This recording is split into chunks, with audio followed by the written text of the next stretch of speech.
We are more interested in taking money to church than we are interested in taking money for our own financial security.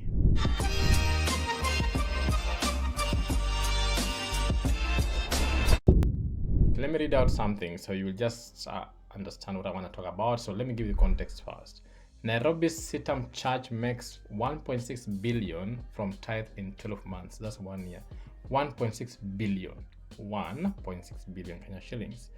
Now, Sitam, which is a major church in Kenya, made a staggering 1.6 billion from tithes in the year ended December 2021. This saw the church group raise 2.5 billion income, which was an increase from 1.9 billion recorded the previous year, the year before that was in 2020. Tithes from church members stand at 1.57 billion, 62% of their income. And of course, then there are other things that account for the income as well. Now, why is this something that I would want to discuss? Let me put that down. It's very interesting. This is not going to be like the usual videos, but yeah, I talk about these things because I talk about the mindset. Now, this is a very interesting article, okay? Kenyans and Africans are paying more tithe than they invest. I can tell you that for sure. If we compare, and right now, on this same article, just 1 second, I can tell you where it says, the income generated by the church indicates that Sitam is now outperforming a number of corporate businesses that have been on the Nairobi Securities Exchange. And that's where the catch is. That is why I wanted to speak about this. So the church is raising more money and outperforming, corporate businesses that are profit making, right? Corporate businesses that have been listed on NSE, trading publicly on NSE. Now, why is this a big problem? Not really a problem. I don't really care. I'm not saying don't give tithe or, give tithe. Yeah, go to church and give tithe. No problem. That's what makes you feel good. That's what makes you feel accomplished. Fine, do it. But the problem I'm having with this on a wider scale, and not look at this on a holistic view, is that we are paying more money to church than we are investing.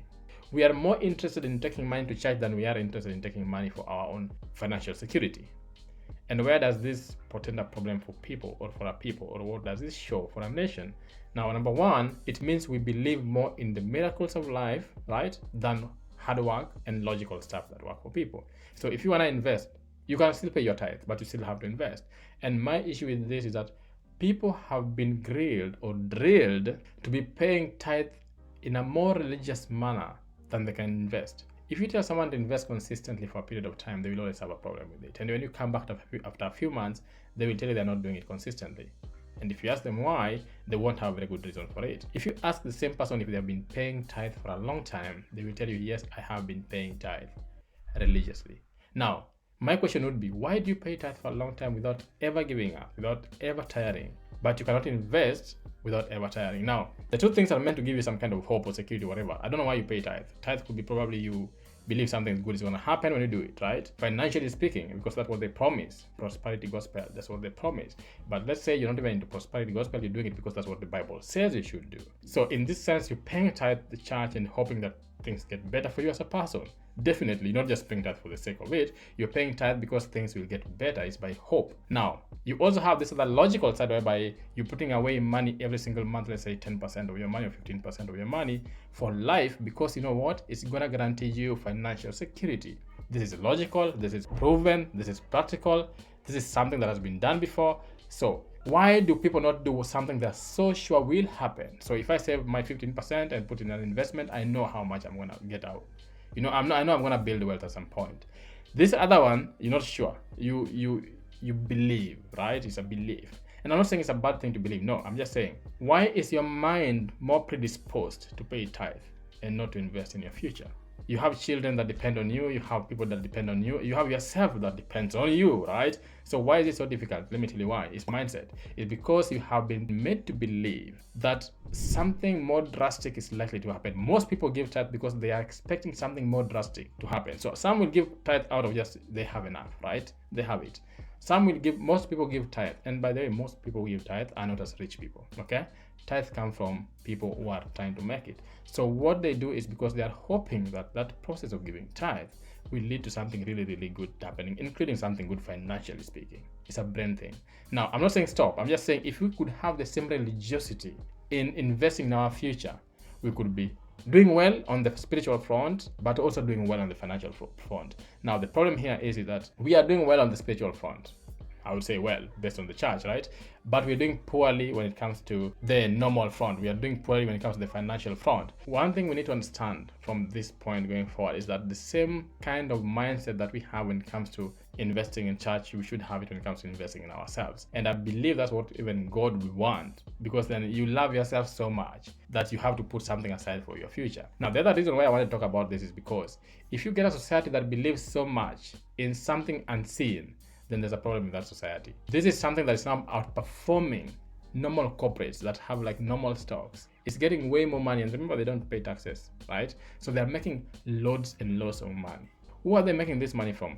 Poor people. How do they give back to these same poor people? How do they teach them financial literacy? Do they ensure that these people who are giving them money are also investing in themselves? How does this money get back to the same people, or where does this money go to? That's something we need to ask ourselves, right? There are many ways in which you can give back. But if this money is not coming back to your communities and building you, or coming back to teach you about how to build yourself, this is just hope. You're just going to be forming a cycle of poverty, a cycle of this mindset whereby you believe that by giving, you're going to get something out of it, but you will never get something out of it, because that's not how it works naturally. Yes, you should give, but you should also work for yourself. If you invest well enough, then one day you're able to even give more. So all I'm asking is, shouldn't we also invest with the same religiosity, with the same heart, I would say, with the same heart that we give, we should also invest, because a lot of times people come to me and tell me they can't do it for long. They can't sustain a budget for long. You can't sustain a budget for long, but you're constantly giving out to church. So the mindset needs to change in that sense. I'm not saying stop giving to churches. I don't care what you give to church. By the way, it's not my business. My business is, can you actually also take care of yourself financially, so that one day you're not old and asking us for money to go to the hospital while you've been giving tithe all your life. One day you're not asking us to raise money for your children to go to school while you've been giving tithe all your life. One day you're asking us to find jobs for your children while you have been giving tithe all your life.